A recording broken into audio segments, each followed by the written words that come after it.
Hello friends, welcome to Squared Plans. I'm Stephanie and today we're going to be setting up our horizontal planners for the next week in June.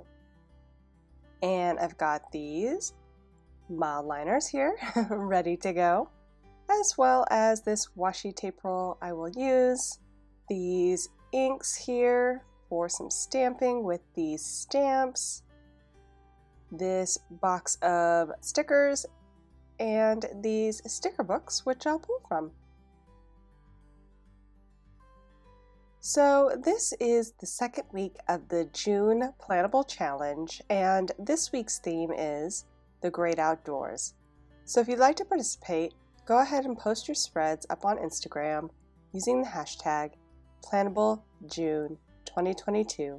We'd love to see what you come up with. Okay, so I have some wax paper here with a rough outline of the design for this week.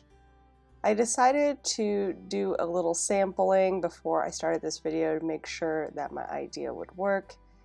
But I just thought it'd be kind of cool to build some tall trees here on the spread and intermix some of these smaller stickers that I got here from the washi tape shop recently in and amongst them, kind of creating a woodland outdoor forest scene. So I've got a bunch of small animals there and some bushes and trees and stuff. Well, not trees, but some grasses. And again, those all came from that small box of stickers I got from the washi tape shop. The washi tape roll that I used to create the tree trunks is from Daiso. It's just like a wall washi in a wood grain finish, which I've used in different applications here over the last year or so. And this time I really wanted to create some tall trees, so I decided to see how I could make that happen here on a spread. I was going to just do the roll kind of at the length that I needed it to and then cut the tree trunks out of that, but I did want the grain of the trees to be long instead of across the trunk. So I was limited by the roll size in its height, so I had to kind of cut up pieces and make the trunks out of different pieces. That's one way. I mean, part of me feels like maybe I should have just tried it the other way, see if it looked much different, just because it's such a, faint pattern, but I did really like the idea of having the vertical lines of the tree trunk. So I did 1.5 and then I kind of used the scraps to see where I would place the third one. So I'm going to go ahead and actually cut out the third one here on camera so you can see how I did it. And I just freehanded the bottom of the trunk, kind of making it look a little bit knotty where the roots are at, and then kind of smoothing it out as it goes upwards, slightly tapering it in near the top. And as I'm going to go ahead and put in these stickers I have here on the spread and their approximate placement. I was thinking that I would have this raccoon actually climbing up the tree trunk. I thought that would be kind of cute. The only real place where I'm not sure that the sticker is really working is that fox in the background.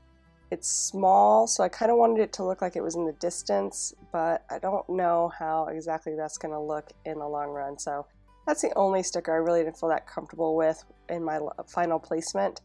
But that's what I was thinking of when I put it down, is that I wanted the fox to look like it was in the background in the forest.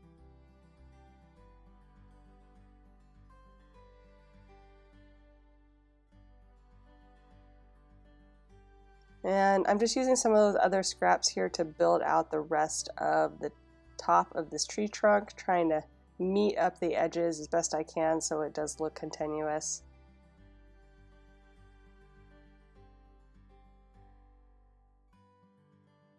And then these branch stickers at the top I pulled from the flower sticker book.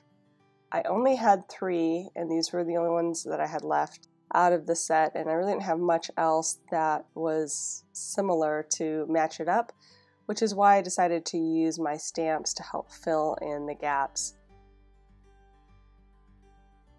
I was trying to figure out how to make this look like tall trees without taking up too much functional space in my day areas, and I figured that just kind of having the bottom of the foliage coming down, or like the branches of the trees coming down, just like you get a hint of what's up there but you're not seeing the whole thing, I thought that that would work best.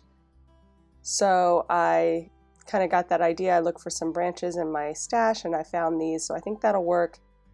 Like I said, I didn't have very many and will need to fill in a little bit more with the stamps, as you'll see in a minute.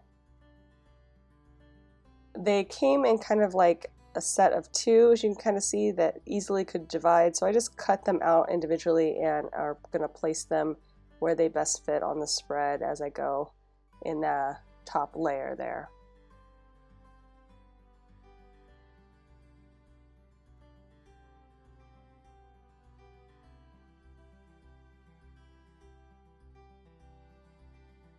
And I'm going to go ahead and clean up this other tree that I built off camera, just kind of make sure that everything's lined up and finish out the top here. Again, I just wanted to get an idea of if my plan would work before I started the filming, so I didn't really finish anything out. I just started to lay things in just to get an idea.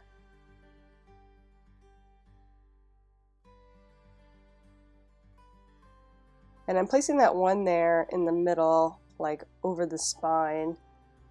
Another thing I didn't really think about is that when I separate the pages, it does make that tree look a lot larger than it actually is because of the gap between the spine. So just something to think about.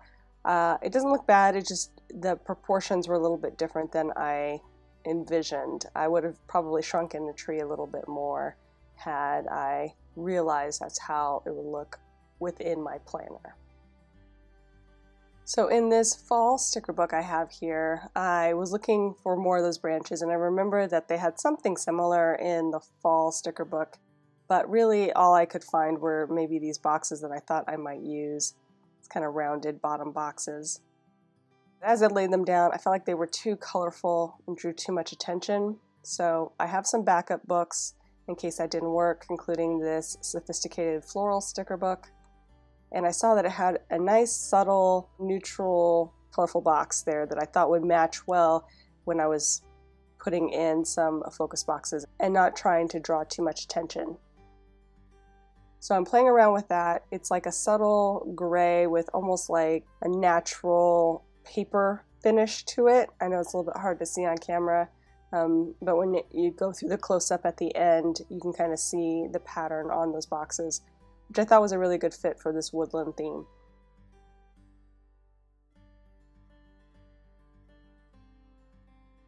I also pulled out this seasonal fall sticker book that came out last year, mainly looking for colors that I thought would match up with the stickers that I had from the washi tape shop in those warm yellow, oranges, and browns.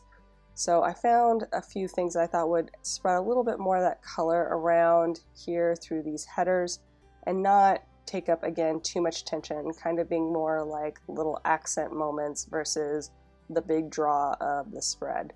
So I'll sprinkle those around on those focus boxes, give a little bit more color, and then get ready to move this over to the pages.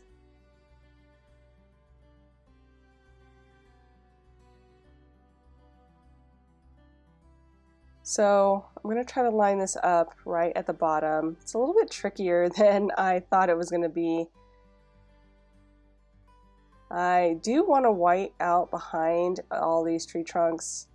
I totally forgot on one of them, which you'll see in the end, but I did do the rest pretty well, where I just whited out those darker black lines behind them since the washi tape is so transparent. So I'm just going to go ahead and do that before I lay it down, and here it just kind of butts up against the black line ever so slightly in a lot of areas, so I'll just go along as I lay it into the page. And the pages are separating a little bit as I'm climbing to the top, so it's not perfectly flush with the edge of the spine. I'm trying to butt them up against it and making it a little bit more solid, but it really wasn't working. So I decided to just trim it and make it look more like that as I went.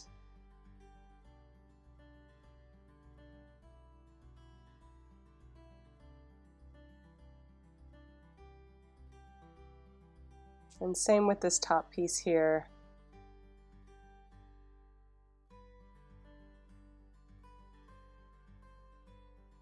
I'm going to go ahead and trim it off the top first and then just trim it to meet up those lines. I pushed down a little too hard, so I ended up picking up a bit of the paper from that scrap piece, but I'll end up covering it, I think, pretty much once I get everything in.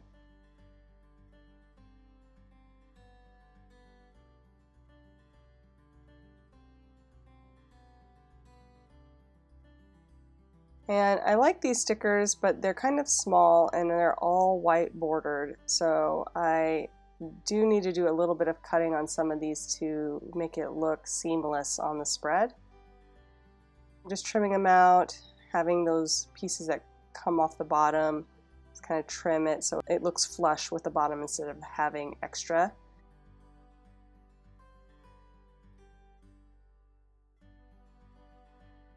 And now we'll move on to the next tree. Again, I was having trouble figuring out the best way to line up the bottom. I thought maybe if I turned it, it'd be a little bit easier to get it without it laying down before I was ready, but it didn't really quite work that way. So I decided to separate it out into its sections and try to work one section at a time, make my life a little easier. And here is the tree that I forgot to white out behind the tree trunk. It's a small thing, but I think it would have looked a little cleaner had I gone back and fixed that. Go ahead and trim off the top. And I think it'll be easier to work with if I separate these pages. So I'll just go ahead and do that real quick with my precision cutter.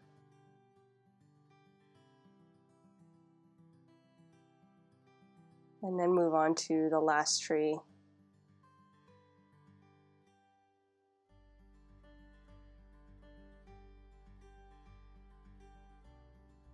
This idea came to me just on a whim. I was looking at those animals and trying to think of how I could create trees, or if I had any tree stickers in my stash. If anybody who makes stickers is watching this, it would be really cool to have more large tree stickers. Happy Planner had a few in some of the Squad Girl books that I remember from way back, and then maybe a couple of like Christmas trees, but I don't see too many trees just as in regular trees in books. And I think that that could be really useful in creating scenes in our planners creatively. So if you do make stickers, there is a good idea for you as far as design stuff, maybe making us some tree stickers. If I was better at illustrating, I'd do it myself, but I'm not really much of an illustrator. We'll just stick with what I know and hope that you talented people will, help fill the gap there.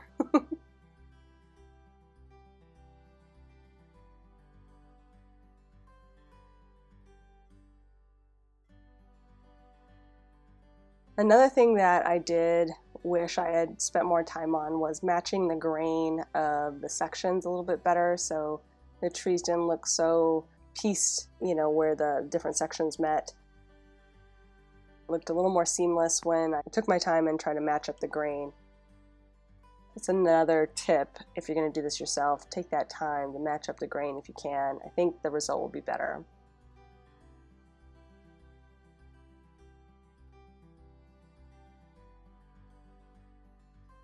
Now go ahead and lay in the rest of these stickers, whiting out behind those white boxes because it does show through a little bit of ghosting of the darker lines. And I'll straighten out this little header as well. I laid in that box with the yellow header there that overlaps the tree, and I do the same thing on the opposite side as well. I didn't show this on camera, but at the very end I cut around the tree so the box looks like it's butting up against the tree instead of laying on top of it. Just because when I saw it as a whole, I realized it looked a little bit weird that way, that the box looked like it was coming out from behind the tree versus being on top of the tree and kind of messing up the visual design element. So I didn't show that at the end, but I do that, and you'll see that in the slow pan at the end how I changed it.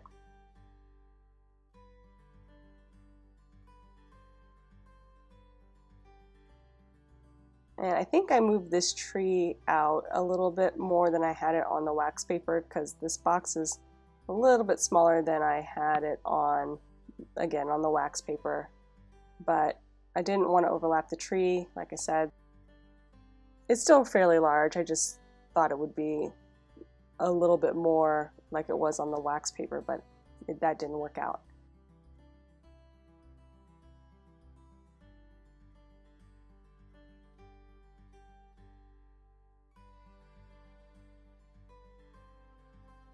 And here's the second box that I ended up cutting out and kind of wrapping around the tree.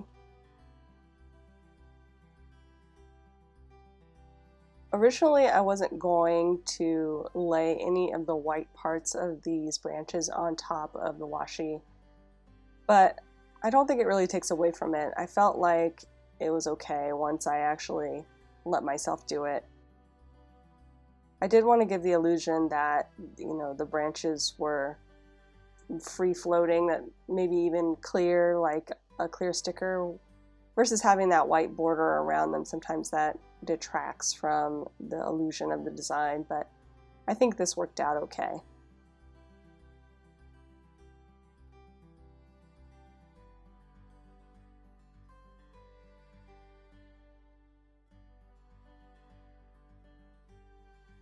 So I've gotten all the stickers laid down, and I think we're ready to try to stamp. So let's figure out how we're going to do this.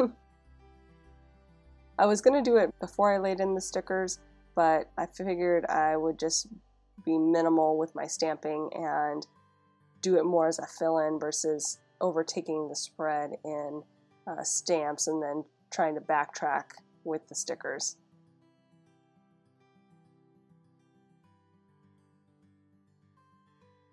I'm not a stamping expert. I'm just trying things and seeing if they work out. Some of my stamps are not as good as I'd like, but I am trying some techniques like masking out different stamps, being very delicate with my stamping.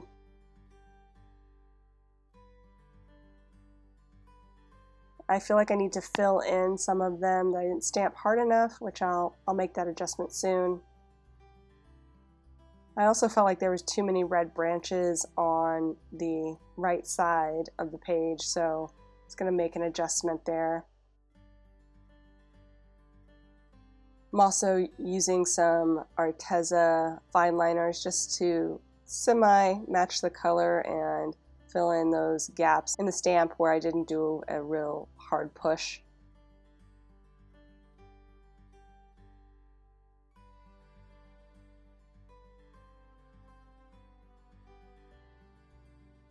I'm using a Tim Holtz distressed ink on one of them, and the other one is a Versa ink.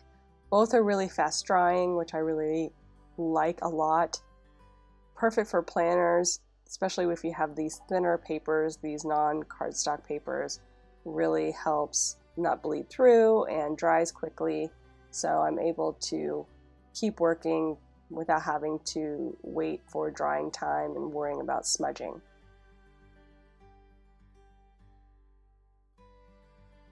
And this stamp is a Tim Holtz stamp that is actually, I think, a Christmas stamp that I got at the end of last season.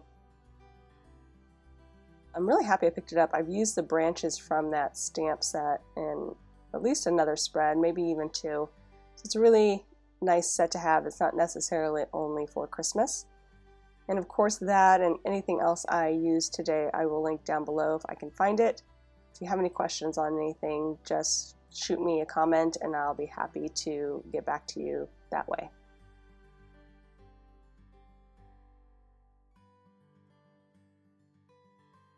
So now we're into the hole punching, and I'm going to use my disc power punch for this task. I love this thing. It is from We Are Memory Keepers, a really great tool to have for disc planners. However, it is a little bit hard to work with on super thin items. It can punch through the heaviest materials that you've ever heard of, but thin items can get a little tricky. So it does take me a minute to get through all of the just washi tape layer there. And then I usually have to do a little bit of cleanup just because it is so flimsy when it punches through. It just doesn't quite cleanly punch through consistently. I did try layering it in with another sheet of paper, and that sort of helps, but in the end, it was basically the same just because it's not very rigid. So I just went ahead and did it first freehand and then did any cleanup necessary after that.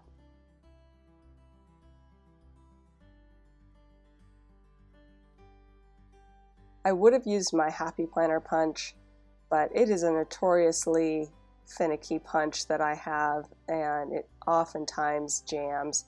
So I didn't want to deal with it, especially with this washi tape being sticky.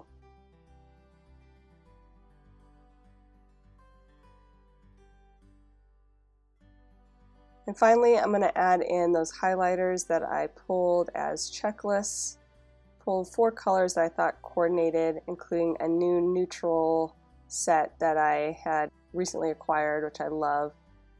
And once I am done with that, you guys, we will be done, friends. So I hope you enjoyed this video. If you did, please give it a thumbs up down below. Go ahead and leave me a comment too if you'd like to get in touch.